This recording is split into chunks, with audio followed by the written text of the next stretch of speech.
चलिए दोस्तों, आज हम देखने वाले हैं जीके और जीएस के टॉप 50 प्रश्न जो सभी परीक्षाओं के लिए महत्वपूर्ण हैं। तो पहला सवाल है कि भारत का राष्ट्रीय जलीय जीव किसे घोषित किया गया है।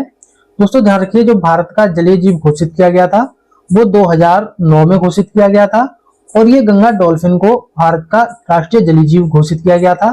तो यहाँ पर ऑप्शन बी से जवाब रहेगा। चलिए अगला सवाल देखते हैं कि 1815 में आत्मीय सभा की स्थापना किसने की थी। जो आत्मीय सभा की स्थापना 1815 में की गई थी वो राजा राममोहन राय के द्वारा की गई थी। तो ऑप्शन यहाँ पर भी बी से जवाब रहेगा। चलिए नेक्स्ट क्वेश्चन देखते हैं कि भारतीय संविधान का अनुच्छेद 324 किससे संबंधित है। जो भारतीय संविधान में अनुच्छेद 324 है वो भारत के निर्वाचन आयोग से संबंधित है। तो ऑप्शन यहाँ पे सी से जवाब रहेगा। चलिए अगला सवाल देखते हैं कि शिवाजी के अष्टप्रधान में विदेश मंत्री को क्या कहा जाता था। तो शिवाजी के अष्टप्रधानों में जो विदेश मंत्री होता था उसे सुमंत के नाम से जाना जाता था। तो ऑप्शन यहाँ पे सी से जवाब रहेगा। चलिए अगला प्रश्न है कि अलाई दरवाजा का निर्माण किसने करवाया था। दोस्तों ध्यान रखिए, अलाई दरवाजा का निर्माण अलाउद्दीन खिलजी के द्वारा करवाया गया था। तो ऑप्शन यहाँ पे बी से जवाब रहेगा। चलिए नेक्स्ट क्वेश्चन देखते हैं कि विश्व की सबसे बड़ी खाड़ी कौन सी है। तो विश्व की सबसे बड़ी खाड़ी मैक्सिको की खाड़ी है। तो ऑप्शन यहाँ पे डी से जवाब रहेगा। चलिए नेक्स्ट क्वेश्चन देखते हैं कि एनएचआरसी का गठन किस वर्ष हुआ था। जो एनएचआरसी का गठन हुआ था वो 1993 में हुआ था। ध्यान रखिए, ऑप्शन यहाँ पे बी से जवाब रहेगा।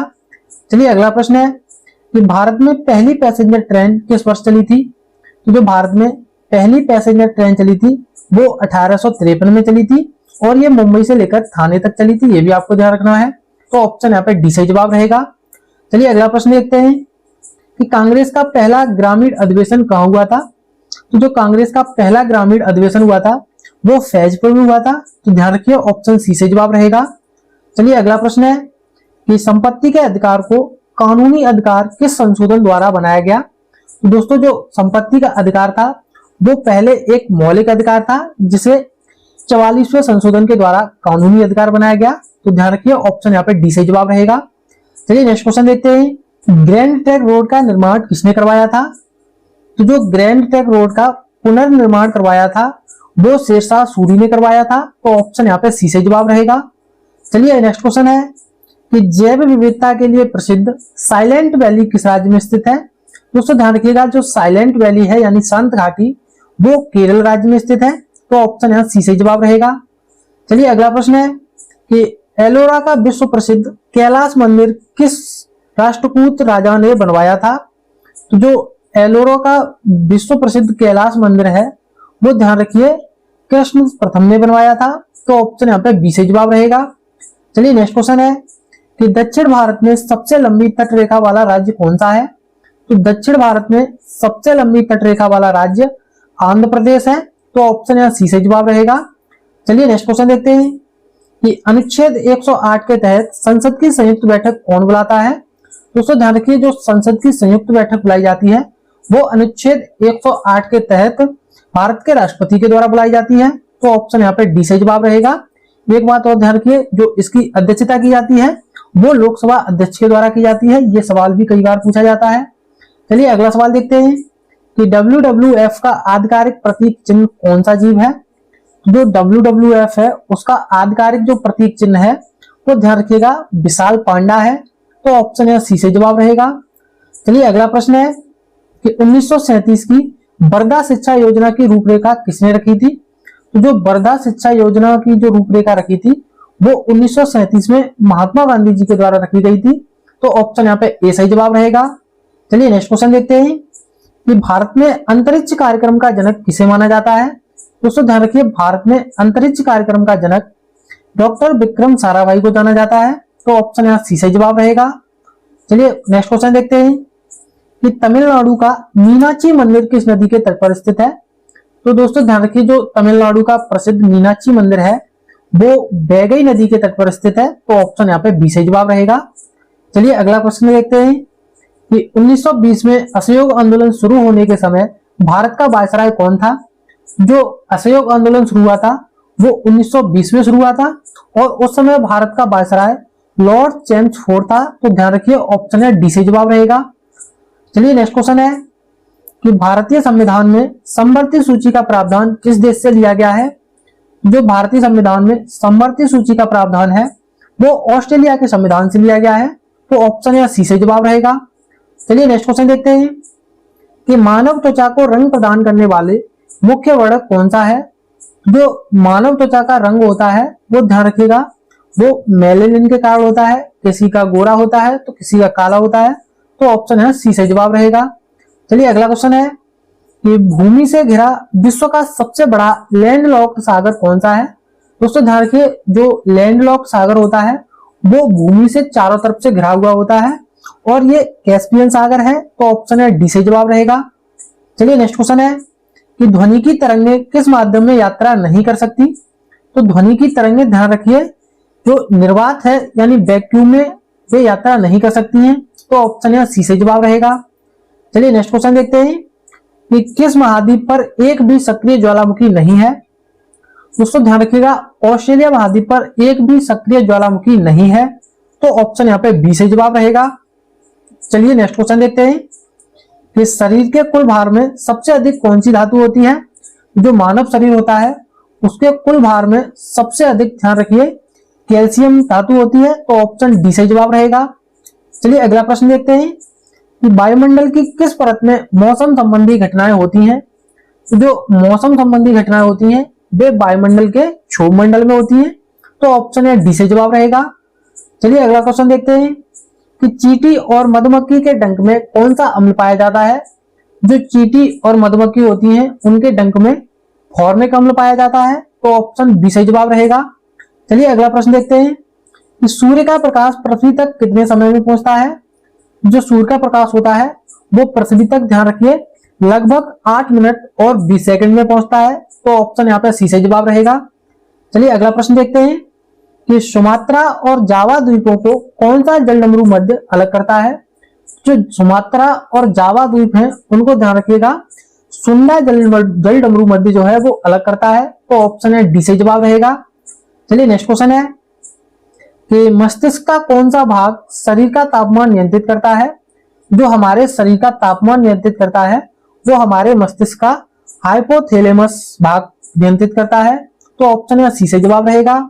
चलिए नेक्स्ट क्वेश्चन देखते हैं कि दुनिया का सबसे ऊंचा जलप्रपात एंजल फॉल्स किस सहायक नदी पर स्थित है? दोस्तों ध्यान रखिए जो दुनिया का सबसे ऊंचा जलप्रपात है वो एंजल जलप्रपात है और ये वेनेजुएला देश में ये चुरुन नदी पर स्थित है। तो ऑप्शन यहाँ पे बी से जवाब रहेगा। चलिए नेक्स्ट क्वेश्चन देखते हैं कि आतिशबाजी यानी पटाखों में हरा रंग किस धातु के लवड़ के कारण होता है? तो जब भी पटाखे फूटते हैं तो जो हमें हरा रंग दिखाई देता है वो ध्यान रखिए बेरियम धातु के बेरियम जो लवड़ होता है उसके कारण दिखाई देता है और जो लाल रंग दिखाई देता है वो स्ट्रोंशियम धातु के लवड़ के कारण दिखाई देता है।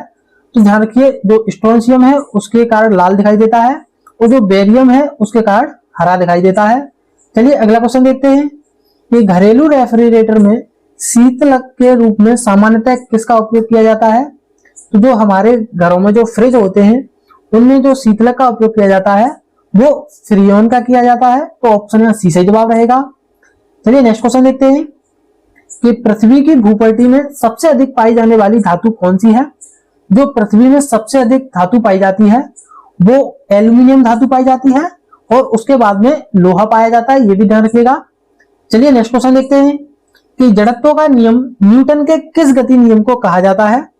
जो जड़त्व का नियम कहा जाता है वो न्यूटन के प्रथम नियम को कहा जाता है। तो ध्यान रखिए ऑप्शन यहाँ पे डी से जवाब रहेगा। चलिए नेक्स्ट क्वेश्चन है कि कवकों का अध्ययन जीव विज्ञान की किस शाखा के अंतर्गत किया जाता है?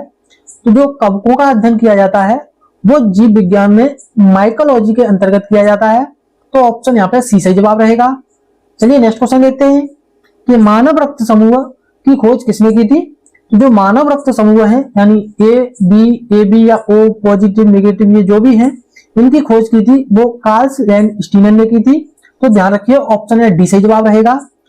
नेक्स्ट प्रश्न है कि विश्व का सबसे शुष्क मरुस्थल कौन सा है? तो विश्व का सबसे शुष्क मरुस्थल ध्यान रखिए अटाकामा मरुस्थल है। तो ऑप्शन सी से जवाब रहेगा। चलिए नेक्स्ट क्वेश्चन है कि जेट विमान का उड़ना किस संरक्षण सिद्धांत पर आधारित है? यानी जो जेट विमान और जो रॉकेट होते हैं वो ध्यान रखिए संवेग संरक्षण के नियम के सिद्धांत पर उड़ते हैं। तो ऑप्शन है डी सही जवाब रहेगा। चलिए अगला प्रश्न है कि नेत्रदान में आंख का कौन सा भाग दान किया जाता है। जब नेत्रदान किया जाता है तो उसमें हमारी आंख का जो कॉर्निया भाग होता है उसे दान किया जाता है। तो ऑप्शन है सी सही जवाब रहेगा। चलिए नेक्स्ट क्वेश्चन देखते हैं कि भारतीय संविधान में मौलिक अधिकारों का विचार किस देश के संविधान से लिया गया है। जो भारतीय संविधान में मौलिक अधिकारों का विचार है वो संयुक्त राज्य अमेरिका के संविधान से लिया गया है। तो ऑप्शन यहाँ पे ए सही जवाब रहेगा। चलिए नेक्स्ट क्वेश्चन है कि अंतरराष्ट्रीय न्यायालय का मुख्यालय कहाँ स्थित है। जो अंतरराष्ट्रीय न्यायालय का मुख्यालय है वो नीदरलैंड के द हेग शहर में स्थित है। तो ध्यान रखिए ऑप्शन यहाँ पे बी सही जवाब रहेगा। चलिए नेक्स्ट क्वेश्चन देखते हैं कि कंप्यूटर की अस्थायी मेमोरी किसे कहा जाता है। जो कंप्यूटर की अस्थायी यानी वोलेटाइल मेमोरी कहा जाता है वो रैम को कहा जाता है। तो ऑप्शन यहाँ पे बी सही जवाब रहेगा। चलिए अगला प्रश्न देखते हैं कि मानव शरीर की सबसे बड़ी ग्रंथि कौन सी है। जो मानव शरीर की सबसे बड़ी ग्रंथि है वो ध्यान रखिए लीवर यानी यकृत है। तो ऑप्शन यहाँ पे सी सही जवाब रहेगा। चलिए अगला प्रश्न है कि शहीद दिवस प्रतिवर्ष किस तिथि को मनाया जाता है। तो जो भारत में शहीद दिवस मनाया जाता है वो प्रतिवर्ष 30 जनवरी को मनाया जाता है। तो ऑप्शन यहाँ पे ए सही जवाब रहेगा। चलिए अगला प्रश्न है कि भारत की सबसे लंबी स्थलीय सीमा किस देश के साथ लगती है। जो भारत की सबसे लंबी स्थलीय सीमा लगती है वो बांग्लादेश के साथ लगती है। तो ऑप्शन यहाँ सी सही जवाब रहेगा। चलिए अगला प्रश्न है कि अर्थशास्त्र पुस्तक के लेखक कौन है। तो अर्थशास्त्र पुस्तक के लेखक चाणक्य हैं जिनका अन्य नाम कौटिल्य और विष्णुगुप्त भी है। तो ऑप्शन यहाँ पे बी सही जवाब रहेगा। चलिए अगला प्रश्न है कि विटामिन सी का रासायनिक नाम क्या है।